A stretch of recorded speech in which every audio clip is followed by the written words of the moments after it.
I think I became more aware of how many sounds there are in nature.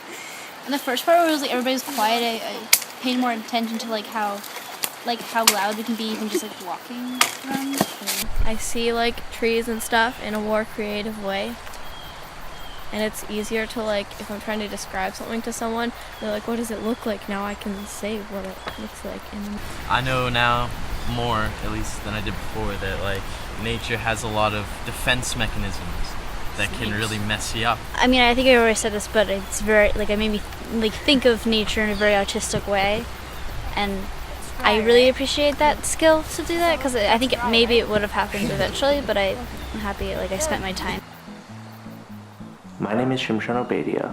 I'm an interdisciplinary eco-artist, and I don't know a world without the internet.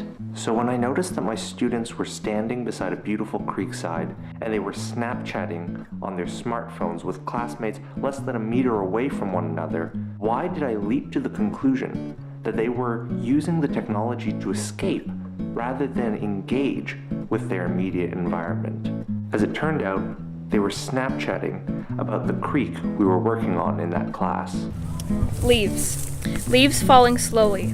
The wind carries them away, landing them in their place. This experience prompted me to delve deeper into what would become this collaborative endeavor's theme: the sensorial connection between the human and the more than human through technology. This process took place in 5 parts spread over 1 year. Once a week, I worked with students from the Vernon Community School in British Columbia's Okanagan Valley. Using the tools available to us, from a couple of pencil crayons to the smartphones in our pockets, we learned in and collaborated with the natural world, discovering and getting to know the more than human members of our community in a riparian area just behind the school. Our goal was to co-create with our environment, using new media and performance-based interdisciplinary eco-art. We attempted to reclaim the use of our senses in the natural world, aiming to reconnect with our human right and responsibility to planetary stewardship of our natural world. Each one of the 5 parts of this process focused on the exploration of one of the 5 human senses. They were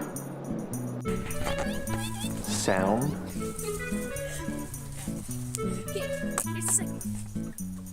sight,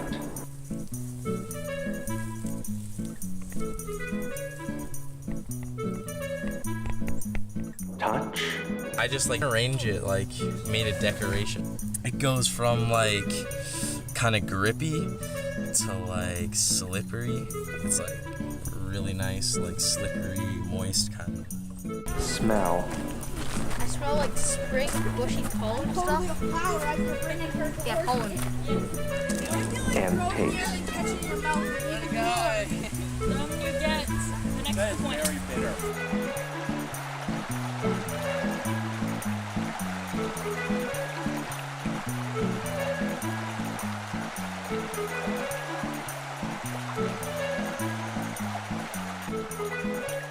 As I learned standing on that creekside, watching students Snapchatting each other mere meters apart, throughout this process, I became more deeply aware that there is value and knowledge all around us, all the time, in all forms.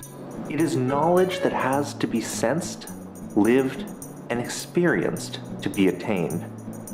That knowledge generated from this sensory exploration is what myself and my student collaborators came to respect as the human form of a download.